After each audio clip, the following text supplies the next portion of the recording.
پہ آج کے ہندوستان کی بات کی، آج کے ہندوستان کی فیڈریشن کی بات کی کہ وہ آج تک صحیح چل رہا ہے.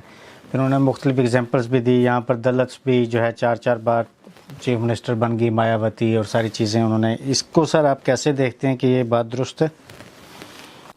دوبارہ میں یہ کہوں گا کہ ہمارا یہ اس وقت اس کا ٹاپک نہیں ہے کہ ہندوستان میں اس وقت کیا چل رہا ہے یا پچھلے 78 سال میں کس طرح چلتا رہا. وہ ایک الگ بہت تفصیلی موضوع ہے. مختصراً میں یہ کہوں گا کہ ہندوستان میں جو فیڈریٹنگ یونٹس کی صورتحال رہی ہے اس میں سب سے اہم ہے جو نارتھ ایسٹرن علاقہ ہے. وہاں 6 صوبے ہیں: تریپورہ، آسام، میگھالیہ، منی پور، اروناچل پردیش اور یہ میزورام اور ناگالینڈ.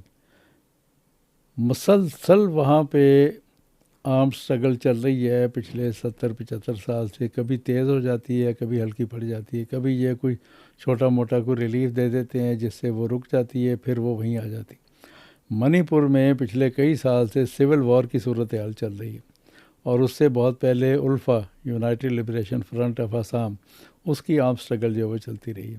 ڈاکٹر صاحب نے بلوچستان تو آرام سے کہہ دیا، لیکن یہ بھی دیکھ لیں کہ وہاں پر نارتھ ایسٹ میں کیا ہو رہا ہے. ابھی دیکھیں حال میں آسام، وہاں کا ایک پاپولر سنگر تھا زبین، اس کی سنگاپور میں تیرنے کے دوران ڈیتھ ہوئی.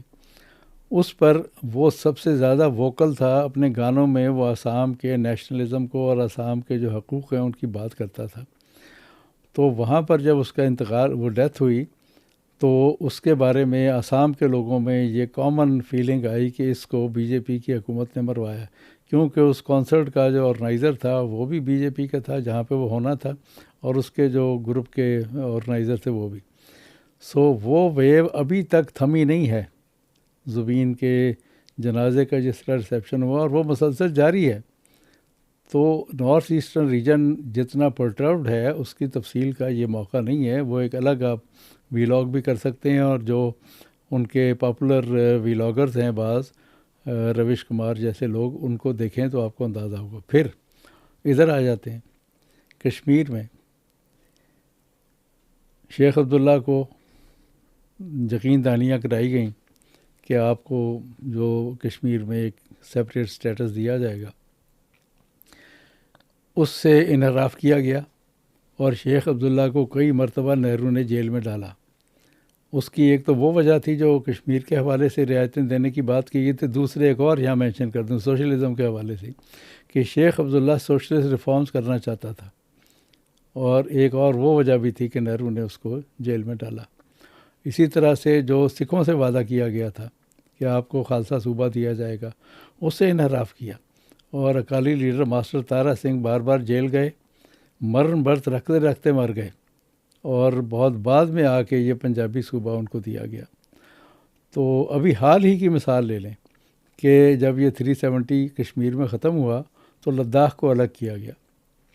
لداخ والے اس بات پر خوش تھے کہ ان کو سری نگر کی ہیجمنی سے نجات ملی. انہوں نے شادیانے بجائے تھے، لیکن جو وعدے ان کے ساتھ کیے گئے تھے جب پورے نہیں کیے گئے تو انہوں نے اس کی ڈیمانڈ شروع کی، اور وہاں پہ مطالبے شروع ہوئے، جلوس نکلنے شروع ہوئے. پھر وہ جلوس وائلنس کی شکل اختیار کرنے لگے. تو جو ان کے لیڈر تھے سونو وانگ چک، انہوں نے بھوک ہڑتال کر دی اور ان کو اٹھا کر جیل میں ڈال دیا گیا. ٹھنڈے علاقے کے بندے کو جودھ پور کی گرم جیل میں لا کے ڈال دیا گیا. یہ ہے وہاں کی فیڈریشن جو چل رہی ہے. یہ ایک بہت لمبا موضوع ہے کس طرح سے فیڈریشن چل رہی ہے.